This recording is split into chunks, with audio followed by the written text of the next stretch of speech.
আলহামদুলিল্লাহি রাব্বিল আলামিন ওয়াসসালাতু ওয়াসসালামু আলা সাইয়্যিদিল আমবিয়াই ওয়াল মুরসালিন আম্মা বা'দু ফাআউযু বিল্লাহি মিনাশ শাইতানির রাজিম বিসমিল্লাহির রহমানির রহিম আসসালাতু ওয়াসসালামু আলাইকা ইয়া রাসূলুল্লাহ ওয়া আলা আলিকা ওয়া আসহাবিকা ইয়া হাবিবাল্লাহ আসসালাতু ওয়াসসালামু আলাইকা ইয়া নাবিয়াল্লাহ ওয়া আলা আলিকা ওয়া আসহাবিকা ইয়া নূরাল্লাহ। প্রিয় প্রিয় ইসলামী ভাইয়েরা আর মাদানী চ্যানেলের দর্শক শ্রোতা, অনুষ্ঠান সাহাবীদের ইসলাম গ্রহণ, এতে আপনাদেরকে জানাচ্ছি অসংখ্য শুভেচ্ছা ও মোবারকবাদ। মাদানী চ্যানেলের দর্শক, আমরা এই অনুষ্ঠানের মধ্যে সাহাবায়ে কিরাম আলাইহিমুর রিদওয়ানের ইসলাম গ্রহণ সম্পর্কে জ্ঞান অর্জন করে থাকি। সাহাবায়ে কিরাম আলাইহিমুর রিদওয়ান কিভাবে ইসলামের সুর শীতল ছায়া তলে এসেছেন, ইসলাম গ্রহণ করার পর তারা তাদের বাকি হায়াতটুকু কিভাবে অতিবাহিত করেছেন, তাদের শান, তাদের ফজিলত সম্পর্কে অবগত হয়ে থাকে। আজকেও একজন মহান সাহাবী, জান্নাতি সাহাবী, প্রিয় নবী সাল্লাল্লাহু আলাইহি ওয়াসাল্লামের প্রিয় সাহাবী এর ইসলাম গ্রহণ সম্পর্কে আমরা জানব। আসুন, এর পূর্বে আমরা দুরুদে পাক পাঠ করার ফজিলত সম্পর্কে শুনে নিই। দুরুদে শাফাআত। আল্লাহ পাকের আখিরি নবী মাহবুবে আরবি সাল্লাল্লাহু আলাইহি ওয়াসাল্লাম ইরশাদ করেন, যে ব্যক্তি এরূপ বলল, আল্লাহুম্মা সাল্লি আলা মুহাম্মাদিন ওয়া আনজিলহু আল মাকআদা আল মুকাররাবা ইনদাকা ইয়াউমাল কিয়ামা, তার জন্য আমার সুপারিশ ওয়াজিব হয়ে গেল। সুবহানাল্লাহ। প্রিয় ইসলামী ভাইয়েরা আর মাদানী চ্যানেলের দর্শক শ্রোতা, আপনারা শুনলেন তো দুরুদে শাফাআত। যে ব্যক্তি এই দুরূদ শরীফটিকে পড়বে, মুখস্থ করে ফেলবে, তো যারা পড়বে তাদের জন্য রাসূল পাক সাল্লাল্লাহু আলাইহি ওয়াসাল্লামের শাফাআত, সুপারিশ, এটা ওয়াজিব হয়ে যাবে। কাজেই আমরা যারা আছি, আমাদের সবার উচিত আমরাও যেন এই দুরূদ শরীফটি মুখস্থ করে নিই আর সময়ে সময়ে আমরা এই দুরূদ শরীফটি পাঠ করি।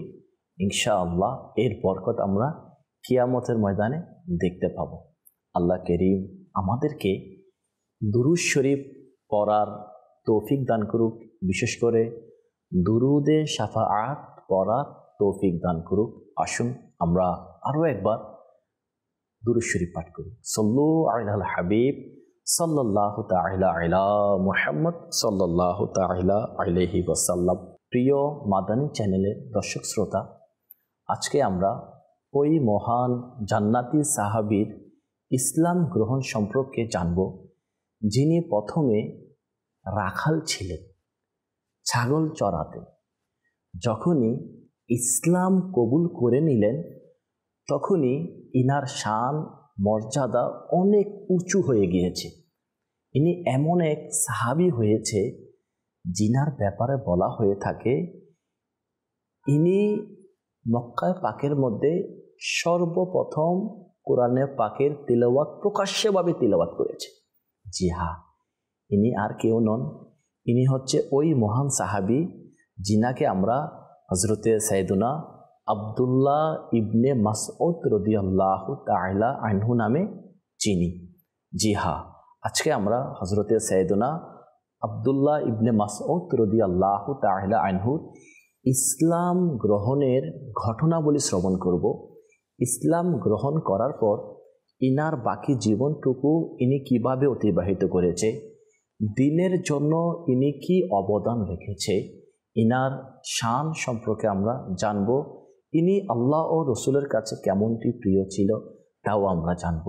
আসুন আমরা মনোযোগ সহকারে শ্রবণ করি, যেন আমাদের দিলের মধ্যে হযরতে সাইয়েদুনা আব্দুল্লাহ ইবনে মাসউদ রাদিয়াল্লাহু তাআলা আনহুর ভালোবাসা বৃদ্ধি পায়। আর আমরা এই মহান সাহাবী, জান্নাতি সাহাবীর জীবনী থেকে আমাদের জন্য কিছু শিক্ষা নসিহত গ্রহণ করব, যেন আমরাও এনার জীবন থেকে কিছু শিখে আমরা আমাদের দিন, আমরা আমাদের দুনিয়ার মধ্যে পাথেয় অর্জন করতে পারি।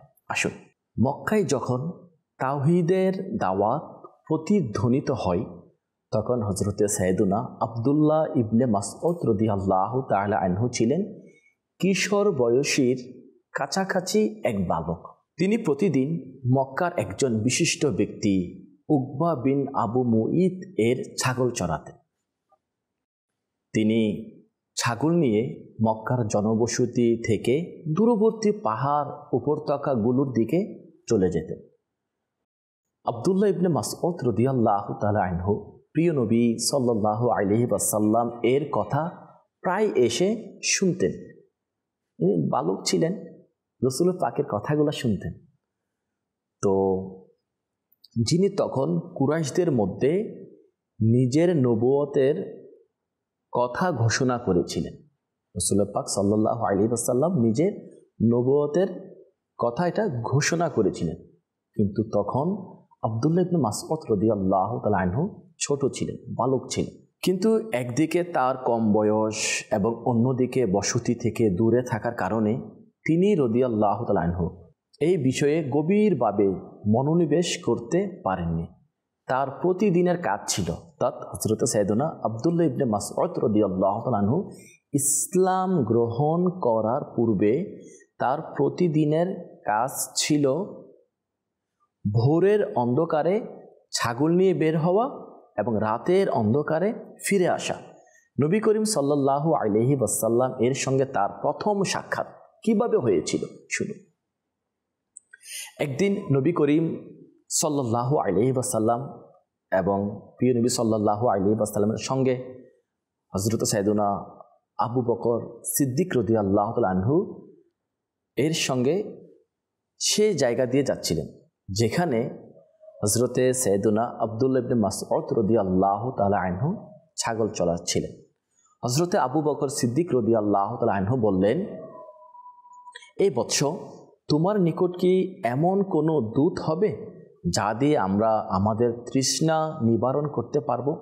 তিনি বললেন, আমি আপনাদেরকে দুধ দিতে পারবো না, কেননা এগুলোর আমার নিকট আমার মালিকের আমানত।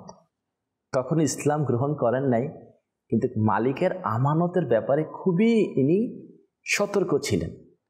এতটুকু কথা থেকে তো আমাদের ওই সমস্ত লোকদের শিক্ষা হাসিল করা চাই যিনারা আজ মানুষের আমানত নষ্ট করে, আমানতের খেয়ানত করে। হযরত সাইয়েদুনা আব্দুল্লাহ ইবনে মাসউদ রাদিয়াল্লাহু তাআলা আনহু ইসলাম গ্রহণ করার পূর্বেও আমানতের হিফাজত করেছে। তো ইনি বলতে লাগলেন, এগুলো তো আমার নয়, আমার মালিকের আমানত, আমি তা দিতে পারবো না। তখন প্রিয় নবী সাল্লাল্লাহু আলাইহি ওয়াসাল্লাম তাকে জিজ্ঞাসা করলেন, তোমার কাছে কি এমন কোনো ছাগল আছে যে এখনো বাচ্চা প্রসব করেনি? তিনি বললেন, হ্যাঁ। অতঃপর তিনি একটি ছাগল নিয়ে আসলেন। প্রিয় নবী সাল্লাল্লাহু আলাইহি ওয়াসাল্লাম ওই ছাগলের স্তনে হাত বুলিয়ে দোয়া করলেন। তৎক্ষণাৎ ছাগলটির স্তন দুধে পূর্ণ হয়ে গেল। আবু বকর সিদ্দিক রাদিয়াল্লাহু তাআলা আনহু সে দুধ দহন করলেন এবং তিনজনেই পর্যাপ্ত পরিমাণ দুধ পান করলেন। অতঃপর নবী পাক সাল্লাল্লাহু আলাইহি ওয়াসাল্লাম সে ছাগলের স্তনে পুনরায় হাত বুলিয়ে দোয়া করলেন যে পূর্বের ন্যায় হয়ে যাও। স্তনটি আবার পূর্বের ন্যায় হয়ে গেল। আল্লাহু আকবার, আল্লাহু আকবার। ইনার ইসলাম গ্রহণের যেটা ঘটনা ঘটেছে তা হলো প্রিয় নবী সাল্লাল্লাহু আলাইহি ওয়াসাল্লামের এই অলৌকিক ক্ষমতা দেখে। ইনি বলতেছে এই অলৌকিক ঘটনাটি আব্দুল্লাহ ইবনে মাসউদ রাদিয়াল্লাহু তাআলা আনহুর অন্তরে গভীরভাবে প্রভাব বিস্তার করে। তিনি রাসূল পাক সাল্লাল্লাহু আলাইহি ওয়াসাল্লামের নিকট আরজ করলেন, ইয়া রাসূলুল্লাহ সাল্লাল্লাহু আলাইহি ওয়াসাল্লাম, আমাকে এই মর্মস্পর্শী বাক্যগুলো শিখিয়ে দিন। নবী পাক সাল্লাল্লাহু আলাইহি ওয়াসাল্লাম তার মাথায় স্নেহ ভরা হাত বুলিয়ে ইরশাদ করলেন, তুমি একজন অন্তর্দৃষ্টি সম্পূর্ণ শিশু। সেই দিনেই তিনি ইসলাম ধর্ম গ্রহণ করেন এবং সরাসরি নবী পাক সাল্লাল্লাহু আলাইহি ওয়াসাল্লাম এর নিকট থেকে 70টি সূরা শিখেন। তখন তিনি ছিলেন একমাত্র ব্যক্তি যিনি সরাসরি নবী পাক সাল্লাল্লাহু আলাইহি ওয়াসাল্লাম এর নিকট থেকে এই শিক্ষা গ্রহণ করেছিলেন। ইসলাম গ্রহণের পর থেকে তিনি নবীজি সাল্লাল্লাহু আলাইহি ওয়াসাল্লামের সেবায় নিয়োজিত থাকতেন এবং নবী পাক সাল্লাল্লাহু আলাইহি ওয়াসাল্লাম তাকে নিজের বিশেষ খাদেম হিসেবে গ্রহণ করেছিলেন। প্রিয় ইসলামী ভাইয়েরা আর মাদানী চ্যানেলের দর্শক শ্রোতা, আপনারা শুনলেন তো হযরতে সাইয়েদুনা আব্দুল্লাহ ইবনে মাসউদ রাদিয়াল্লাহু তাআলা আনহুর ইসলাম গ্রহণের ঘটনাবলী। ইনি কিভাবে ইসলামের প্রতি ধাবিত হয়েছিলেন। ইনি ইসলাম গ্রহণের যে মূল কারণটি ছিল তা হচ্ছে রাসূল পাক সাল্লাল্লাহু আলাইহি ওয়াসাল্লামের মুজিজা দেখে, অলৌকিক ক্ষমতা দেখে, যে আমার প্রিয় নবী সাল্লাল্লাহু আলাইহি ওয়াসাল্লাম ওই ছাগলের স্তনের মধ্যে হাত দিলেন, দোয়া করলেন, আর এটা দুধ দেওয়া শুরু করে দিলেন। আবু বকর সিদ্দিক রাদিয়াল্লাহু তাআলা আনহু দুধ দহন করলেন এবং 3 জন দুধ পান করলেন। আবার দেখুন রাসূল পাক সাল্লাল্লাহু আলাইহি ওয়াসাল্লামের বরকতময় হাত, মুজিজাপূর্ণ হাত, দয়ার হাত, রহমতের হাত যখনই ওই ছাগলের স্তনের মধ্যে আবার লাগালেন আর আল্লাহ পাকের দরবারে দোয়া করলেন, তা আবার আগের মতো হয়ে গেলেন। এই অলৌকিক ক্ষমতাটা হযরত সাইয়েদুনা আব্দুল্লাহ ইবনে মাসউদ রাদিয়াল্লাহু তাআলা আনহুর দিলের মধ্যে এত বেশি প্রভাব পড়লেন যে ইনার ভ্রান্ত আকীদা, ভ্রান্ত ধর্ম ত্যাগ করে রাসূল পাক সাল্লাল্লাহু আলাইহি ওয়াসাল্লামের গোলামির রশি, গোলামির পাট্টি নিজের গলার মধ্যে বেঁধে নিলেন। আল্লাহু আকবার! শুধু বেঁধে নিয়েছেন তা নয়, ইনার বাকি হায়াতটুকু ইসলাম গ্রহণ করার পর হযরতে সাইয়েদুনা আব্দুল্লাহ ইবনে মাসউদ রাদিয়াল্লাহু তাআলা আনহু ইসলাম গ্রহণ করার পর বাকি জীবনটুকু, বাকি সময়টুকু আমার প্রিয় নবী সাল্লাল্লাহু আলাইহি ওয়াসাল্লামের খিদমতের মধ্যে কাটিয়ে দিয়েছেন। রাসূল পাক সাল্লাল্লাহু আলাইহি ওয়াসাল্লামের সকল কাজগুলো ইনি করে দিতেন। সফরে গেলে জিনিসপত্রগুলো গুছিয়ে দেওয়া, ওযুর পানি দেওয়া, এভাবে বিছানা বিছিয়ে দেওয়া, পরিষ্কার করে দেওয়া, অনেকগুলো কাজ হযরতে সাইয়েদুনা আব্দুল্লাহ ইবনে মাসউদ রাদিয়াল্লাহু তাআলা আনহু করে দিতেন। আর রাসূল পাক সাল্লাল্লাহু আলাইহি ওয়াসাল্লাম ইনাকে নিজের খাদিম হিসেবে কবুল করেছেন। আল্লাহু আকবার! আসুন আমরা এটাও শুনবো হযরতে সাইয়েদুনা আব্দুল্লাহ ইবনে মাসউদ রাদিয়াল্লাহু তাআলা আনহুর কুরআনে পাকের তিলাওয়াতের এক আশ্চর্য ঘটনা। জি হ্যাঁ প্রিয় ইসলামী ভাইরা আর মাদানী চ্যানেলের দর্শক শ্রোতা, হযরতে সাইয়েদুনা আব্দুল্লাহ ইবনে মাসউদ রাদিয়াল্লাহু তাআলা আনহু সেই সময় ইসলাম গ্রহণ করেছিলেন যখন মুসলমানদের সংখ্যা ছিল হাতে গোনা মাত্র কয়েকজন। মক্কার জমিনে রাসূল পাক ছাড়া তিলাওয়াত করার সাহস কারো হতো না। এরকম পরিস্থিতি ছিল, যেহেতু মুসলমানের ছিল সংখ্যালঘু, অল্প কিছু মুসলমান ছিল। রাসূল পাক সাল্লাল্লাহু আলাইহি ওয়াসাল্লাম তিলাওয়াত করা ব্যতীত অন্য কেউ তিলাওয়াত করার সাহস পেত না। কেননা অমুসলিমরা তাদের প্রতি বিভিন্নভাবে অত্যাচার, নির্যাতন, জুলুম করত। এই কারণে কেউ প্রকাশ্যভাবে তিলাওয়াত করার সাহস পেত না। কিন্তু কোরবান হয়ে যান হযরতে সাইয়েদুনা আব্দুল্লাহ ইবনে মাসউদ রাদিয়াল্লাহু তাআলা আনহুর প্রতি। তিনি সাহস করতেন, তিনি কখনো ভয় করতেন না। একদিন সাহাবায়ে কিরাম আলাইহিমুর রিদওয়ান আলোচনা করছিলেন যে কুরাইশরা এখনো কোরআনে পাকের তিলাওয়াত উচ্চ সুরে শুনেনি। তখন প্রশ্ন উঠল, এই দায়িত্ব কে পালন করবে? উচ্চ সুরে তিলাওয়াত করার এই দায়িত্ব কে পালন করবে? সাহাবায়ে কিরাম পরামর্শ করতে লাগলো। তখন হযরতে সাইয়েদুনা আব্দুল্লাহ ইবনে মাসউদ রাদিয়াল্লাহু তাআলা আনহু সেই ইচ্ছায় দাঁড়িয়ে গেলেন এবং আরজ করলেন যে আমি করব এই কাজ। সাহাবায়ে কিরাম আলাইহিমুর রিদওয়ান বললেন, তোমার এই কাজ করা উচিত হবে না, কারণ এই দায়িত্বের জন্য এমন একজন ব্যক্তি হওয়া প্রয়োজন যিনি ধনী পরিবারের অন্তর্ভুক্ত, যাকে কেউ কোনো ক্ষতি করার সাহস করতে পারবে না। কিন্তু আব্দুল্লাহ ইবনে মাসউদ রাদিয়াল্লাহু তাআলা আনহু বললেন, আমাকে অনুমতি প্রদান করুন, আল্লাহ হলেন আমার রক্ষক। আল্লাহু আকবার! আল্লাহ পাকের প্রতি কেমন ভরসা ছিল, কোনো দুনিয়াবি কাউকে কোনো পরোয়া করে নাই, শত্রুর মোকাবেলা, শত্রুর ক্ষতিকেও ভয় করে নাই। আমি তিলাওয়াত করলে আমার কি হবে এটার কোনো ভয় করে নাই, যাই হওয়ার হয়ে যাক, আমার রক্ষক হচ্ছে আল্লাহ পাক। আল্লাহু আকবার! যার রক্ষক আল্লাহ পাক হয়ে যাবে তার আর কিসের ভয় হবে? তাদের ঈমান ছিল অনেক খাঁটি, অনেক মজবুত, অনেক কামেল ছিল। শত্রুকে ভয় করতেন না তিলাওয়াত করার ব্যাপারে, আল্লাহ পাকের প্রতি ভরসা ছিল। তিনি বলতে লাগলেন, আল্লাহ হলেন আমার রক্ষক। পরের দিন সকালে যখন কুরাইশরা তাদের সামনে উপস্থিত ছিল, তখন আব্দুল্লাহ ইবনে মাসউদ রাদিয়াল্লাহু তাআলা আনহু দাঁড়িয়ে বিসমিল্লাহির রহমানির রহিম পাঠ করে কোরআনে পাকের তিলাওয়াত শুরু করে দিলেন। কুরাইশরা বিস্মিত হয়ে বলতে লাগলো, এটা কি? আব্দুল্লাহ ইবনে মাসউদ কি পাঠ করছে? তখন কেউ একজন বলল, এটা সেই গ্রন্থ যা মুহাম্মদ সাল্লাল্লাহু আলাইহি ওয়াসাল্লাম এর উপর অবতীর্ণ হয়েছে। এই কথা শুনে কুরাইশরা ক্ষিপ্ত হয়ে তাকে প্রচণ্ড মারধর করলো, কিন্তু তাদের নির্যাতন তো আব্দুল্লাহ ইবনে মাসউদ রাদিয়াল্লাহু তাআলা আনহুর ঈমানকে আরও দৃঢ় করে দিল। কুরাইশদের অত্যাচার ইনার প্রতি এমনভাবে হলো, আল্লাহু আকবার, হযরতে আব্দুল্লাহ ইবনে মাসউদ রাদিয়াল্লাহু তাআলা আনহু ক্রমাগত কুরাইশদের অত্যাচারের শিকার হতেন, যেহেতু ইনি প্রকাশ্যে তিলাওয়াত করেছে। কুরাইশ এর কাফের যারা ছিল তারা হযরত সাইয়েদনা আব্দুল্লাহ ইবনে মাসউদ রাদিয়াল্লাহু তাআলা আনহুকে অসংখ্যভাবে বিভিন্নভাবে অত্যাচার, নিপীড়ন, জুলুম করেছিল।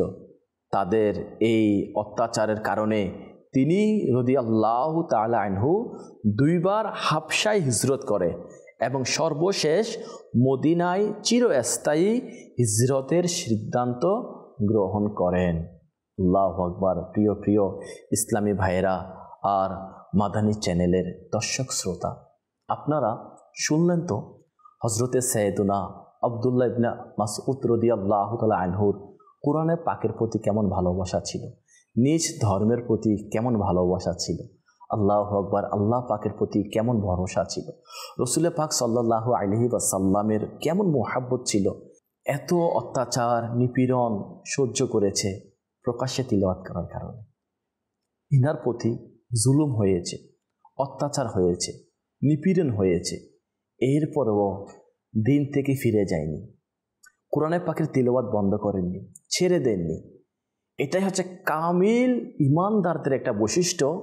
যতই দুনিয়াবি বিপদ আসুক না কেন, নিজ দিন থেকে ফিরে না যাওয়া।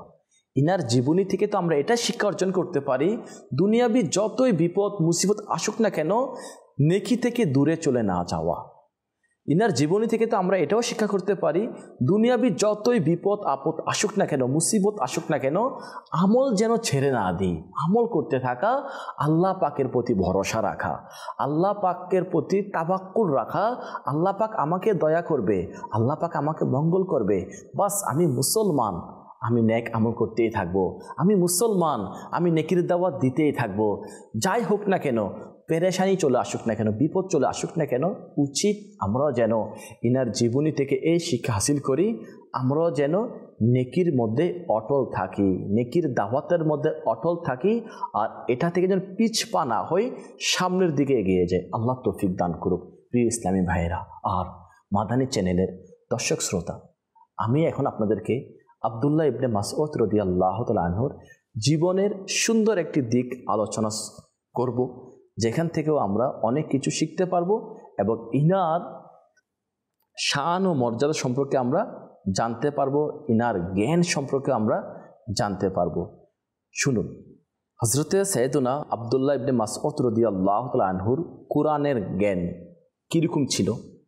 তিনি প্রিয় নবী সাল্লাল্লাহু আলাইহি ওয়াসাল্লামের নিকট থেকে কোরআনের তিলাওয়াত, তাফসীর ও হিকমতের এমন শিক্ষা পেয়েছিলেন যে হযরতে ওমর রাদিয়াল্লাহু তাআলা আনহু বলতেন, আমি এমন কাউকে জানি না যিনি আব্দুল্লাহ ইবনে মাসউদের চেয়ে বেশি জানেন। ইনার অসংখ্য হাদিস ইনি বর্ণনা করেছে, আর ইনার হাদিসকে সহিহ হাদিস বলা হয়ে থাকে। এরকম এক প্রখর আলিমী দ্বীন ছিলেন, এমন মজবুত জ্ঞানী ব্যক্তি ছিলেন, যার কথা ইসলামের দ্বিতীয় খলিফা হযরত সাইয়েদনা ওমর ফারুক আজম রাদিয়াল্লাহু তাআলা নিজে বলেছেন, আমি হযরত সাইয়েদনা আব্দুল্লাহ ইবনে মাসউদ রাদিয়াল্লাহু তাআলা আনহুর চেয়ে বেশি জানে এমন কাউকে দেখে নাই।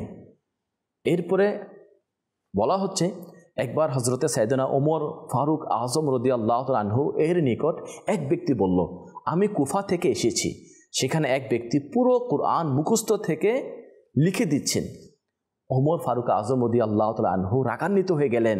কিন্তু যখন জানতে পারলেন সে ব্যক্তি আব্দুল্লাহ ইবনে মাসউদ রাদিয়াল্লাহু তাআলা আনহু, তখন শান্ত হলেন এবং বললেন, প্রিয় নবী সাল্লাল্লাহু আলাইহি ওয়াসাল্লাম একবার বলেছিলেন, যে ব্যক্তি চায় কোরআন এমনভাবে পড়তে যেমনটি নাজিল হয়েছে, সে যেন আব্দুল্লাহ ইবনে মাসউদ রাদিয়াল্লাহু তাআলা আনহুর নিয়ম অনুযায়ী পড়ে। আল্লাহু আকবার। তার আত্মবিশ্বাস ও জ্ঞান কেমন ছিল শুনুন।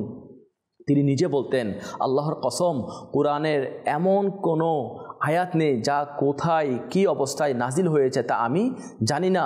যদি আমি জানতাম কেউ আমার চেয়ে বেশি জানে, তবে আমি তার কাছে পৌঁছার চেষ্টা করতাম।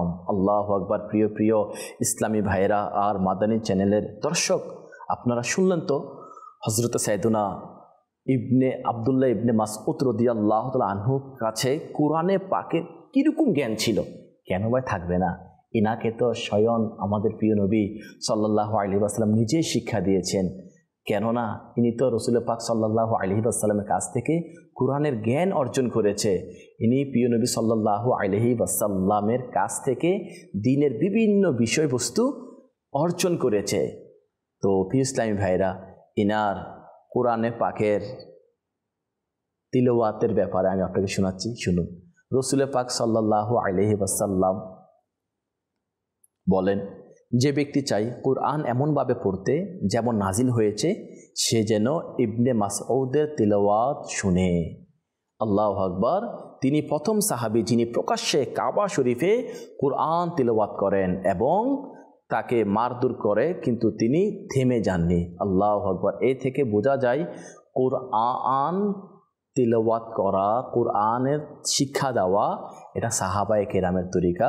শিক্ষা দেওয়া অবস্থায় যদি কখনো কোনো বিপদও আসে, এরপরও পিছপা না হওয়া, এরপরও যেন আমরা কোরআনের শিক্ষা দিতে থাকি। কেননা হাদিসে পাকের মধ্যে রাসূল পাক সাল্লাল্লাহু আলাইহি ওয়াসাল্লাম ইরশাদ করেছেন, তোমাদের মাঝে সবচেয়ে উত্তম সে ব্যক্তি যে নিজে কোরআন শিখে এবং অপরকে শিক্ষা দেয়। বড়ই উত্তম ব্যক্তির একটি বৈশিষ্ট্য হচ্ছে কোরআন শিখা এবং কোরআন শিক্ষা দেওয়া। এই কাজটি হযরত সাইয়েদুনা আব্দুল্লাহ ইবনে মাসউদ রাদিয়াল্লাহু তাআলা আনহু অনেক করতেন। ইনি কুফার মধ্যে অনেক বেশি কোরআনের শিক্ষা দিয়েছেন। ইনার কোরআনের শিক্ষায় এত বেশি শিক্ষিত মানুষ হয়েছে যারা বড় বড় কোরআনের আলিম হয়েছে, বড় বড় বড় বড় মুহাদ্দিস হয়েছে, বড় বড় জ্ঞানী ব্যক্তি হয়েছে, ইনার হাতে গড়া, ইনার প্রশিক্ষণে ইনারা শিক্ষিত হয়েছে। আল্লাহু আকবার। ইনার ব্যাপারে রয়েছে, সাহাবীদের কেউ একবার বলতে লাগলেন, আমরা তাকে আহলে বাইত মনে করতাম। মানে এত বেশি রাসূল পাক সাল্লাল্লাহু আলাইহি ওয়াসাল্লামের সাথে অন্তরঙ্গ ছিল, নিকটে ছিল। অন্যান্য সাহাবায়েরা মনে করতো যে আমরা মনে করতাম আব্দুল্লাহ ইবনে মাসউদ রাদিয়াল্লাহু আনহু আহলে বাইতের অন্তর্ভুক্ত। আল্লাহু আকবার। প্রিয় ইসলামী ভাইরা শুনুন, ইনার তিলাওয়াতের প্রভাব কেমন ছিল। রাসূল পাক সাল্লাল্লাহু আলাইহি ওয়াসাল্লাম তাকে বললেন, আমার কাছে কোরআন পড়ো। তিনি পড়লেন সূরা নিসার। যখন এই আয়াতের মধ্যে পৌঁছলেন, ফাকাইফা ইযা জিনা মিন কুল্লি উম্মাতিন বিশাহিদ, এই আয়াতে পাক যখন ইনি তিলাওয়াত করলেন, তখন নবীজি সাল্লাল্লাহু আলাইহি ওয়াসাল্লামের চোখ অশ্রুতে ভিজে যায়। এটা ইনি রাদিয়াল্লাহু আনহুর তিলাওয়াত খুবই রুহানিয়ত ছিল। আল্লাহু আকবার। নবী পাক সাল্লাল্লাহু আলাইহি ওয়াসাল্লাম বেদ মেসাল ছিল। এখানে উম্মতের আলোচনা হয়েছে যে প্রত্যেক উম্মতের মধ্যে থেকে একজনকে সাক্ষী আনা হবে। এই আয়াত শুনেই রাসূল পাক সাল্লাল্লাহু আলাইহি ওয়াসাল্লাম কান্না করে দিলেন, চোখ মুবারক অশ্রুই ভিজে গেলেন। তো ইসলাম ভাইরা, আপনারা শুনলেন তো হযরত সাইয়েদুনা আব্দুল্লাহ ইবনে মাসউদ রাদিয়াল্লাহু তাআলা আনহুর কোরআন তেলাওয়াতের রুহানিয়ত কেমন ছিল। আসুন ইনার দুনিয়া বিমুখতা এবং তাকওয়া সম্পর্কে আমরা শুনিনি। তিনি বলতেন, আমি যদি জানতাম আল্লাহ আমার একটি সিজদা কবুল করেছেন, তবে দুনিয়া থেকে আমি এটাকে বড় মনে করতাম। কীরকম তাকওয়া ছিল, এত ইবাদত করত। এরপরে বলতেন কি, আমি যদি জানতে পারতাম আমার আল্লাহ আমার একটি সিজদা কবুল করেছে, তো এটা আমার কাছে দুনিয়া পাওয়ার চাইতে বেশি বড় মনে হতো। আল্লাহু আকবার। কীরকম খোফে খোদা ছিল, কীরকম দুনিয়া বিমুখতা ছিল, আখিরাত মুখীওয়ালা ছিল, কীরকম আল্লাহওয়ালা ছিল। এখান থেকে তো আমাদেরও শিক্ষা হাসিল করা দরকার না? আসুন আমরা ইনার একটি শিক্ষণীয় ঘটনা শ্রবণ করি, যাতে আমাদের দিলের মধ্যেও এই ব্যাপারে জজবা চলে আসে। ইনার শেষ সময় যখন ঘনিয়ে এসেছে, তখন ইনার নিকটের মধ্যে হযরতে সাইয়েদনা ওসমান গনি রাদিয়াল্লাহু তাআলা আনহু এসে ইনাকে দেখতে আসলেন। তো ইনাকে দেখতে এসে জিজ্ঞেস করলেন, তোমার রোগ কি? তিনি রাদিয়াল্লাহু তাআলা আনহু বললেন, আমার রোগ গুনাহ। আল্লাহু আকবার। এরপর জিজ্ঞেস করলেন, তুমি কি কামনা করো? তখন তিনি বললেন কি, আমার রবের রহমত। আল্লাহু আকবার। এরপর হযরতে উসমান গনি রাদিয়াল্লাহু তাআলা আনহু ইনাকে জিজ্ঞেস করলেন, তোমাকে কি তোমার বকেয়া বাতা দিয়ে দেব, যেটা তুমি বছরের পর বছর গ্রহণ করনি? তিনি বললেন, আমার তার দরকার নেই। এরপর বললেন কি, তাহলে অন্তত তোমার কন্যাদের জন্য কিছু গ্রহণ করো। তিনি বললেন, তুমি কি আমার কন্যাদের দারিদ্র্য নিয়ে চিন্তিত? আমি তাদের বলে দিয়েছি প্রতিদিন রাতে সূরা আল ওয়াকিয়া পড়তে, কারণ আমি প্রিয় নবী সাল্লাল্লাহু আলাইহি ওয়াসাল্লামকে বলতে শুনেছি, যে ব্যক্তি প্রতি রাতে সূরা আল ওয়াকিয়া পড়বে সে কখনো দারিদ্র্যে পতিত হবে না। এটাই ছিল ইনার ঈমান, এটাই ছিল আল্লাহ পাকের প্রতি ভরসা, এটাই ছিল খোফে খোদা, এটাই ছিল দুনিয়া বিমুখতা। কীরকম? আল্লাহু আকবার। কি রোগাক্রান্ত? আমরা হয়তো বলতাম এই রোগ আক্রান্ত না, ইনার চিন্তা ভাবনা দেখুন, বলতেছে গুনাহের রোগ আক্রান্ত। আল্লাহু আকবার। যার প্রতিটা সময় নেকির মধ্যে অতিবাহিত হয়েছে, রসুল পাকের খিদমতের মধ্যে অতিবাহিত হয়েছে, রসুল পাকের সহচর্চে অতিবাহিত হয়েছে, ইনার এই অবস্থা। যখনই বলা হলো কি কামনা করো, আল্লাহ পাকের রহমত। আল্লাহু আকবার। আল্লাহ পাক তো নিজেই বলেছে না, এই আমার বান্দারা তোমরা আমার রহমত থেকে নিরাশ হইও না। ইনার কাছে কোরআনের জ্ঞান ছিল, ইনি আল্লাহ পাকের রহমতের প্রতি বিশ্বাসী ছিল, যে আমার আল্লাহ পাকের রহমত অনেক বড়, আমার গুনাহকে ক্ষমা করে দিবে, আমার আল্লাহ পাকের রহমতে আমি জান্নাতে চলে যেতে পারবো। তাই আল্লাহ পাকের রহমত সর্বদা কামনা করেছে। এখান থেকে আমাদের সবার শিক্ষা, আমরাও যেন সর্বদা নিজের গুনার কারণে অনুশোচনা হই, আর আল্লাহ পাকের রহমতের প্রতি আমরা ভরসা রাখি। আল্লাহ পাকের ব্যাপারে যে যেরকম চিন্তা ভাবনা করবে, আল্লাহ পাক তার সাথে ওরকম আচরণ করবে। আর এখান থেকে আমরা আরেকটা বিষয় শিক্ষা পাই, সেটা সূরা আল ওয়াকিয়া তিলাওয়াত করা। হাদিসে পাকের মধ্যে আসছে, সূরা ওয়াকিয়া হচ্ছে আশ্চর্যময় সূরা, যেটা পাঠ করলে প্রতি রাতে অভাব দূর হয়ে যাবে এবং তার দারিদ্র্য থেকে সে মুক্তি পাবে, সম্পদশালী হয়ে যাবে। তো কাজেই হযরত সাইয়েদনা আব্দুল্লাহ ইবনে মাসউদ রাদিয়াল্লাহু তাআলা আনহুর জীবন থেকে আমরা এই শিক্ষা হাসিল করব, আমরাও যেন সূরা ওয়াকিয়ার তিলাওয়াতকারী হয়ে যাই, আমরাও যেন কোরআনের পাকের তিলাওয়াতকারী হয়ে যাই, আমরাও যেন নিজেকে গুনাহগার মনে করি, নিজেকে নগণ্য মনে করি, আমরাও যেন আল্লাহ পাকের ভয়ে কান্না করি, আমরাও যেন দুনিয়ার বিমুখতা অর্জন করতে পারি, আমরাও যেন আল্লাহ পাকের রহমতের প্রতি ভরসা রাখতে পারি। আল্লাহ পাক আমাদেরকে তৌফিক দান করুক। আল্লাহ পাকের রহমত তার উপর বর্ষিত হোক এবং তার সাদাকায় আমাদের বেহিসাব ক্ষমা হোক। আমিন ইনশাআল্লাহুল কারীম। অন্যদিন আমরা অন্য এক সাহাবী রাদিয়াল্লাহু তাআলা আনহুর ইসলাম গ্রহণ সম্পর্কে শ্রবণ করব। সে পর্যন্ত ভালো থাকুন, সুস্থ থাকুন আর মাদানী চ্যানেল দেখতে থাকুন। সাল্লু আলাল হাবিব সাল্লাল্লাহু আলাইহি ওয়া সাল্লাম।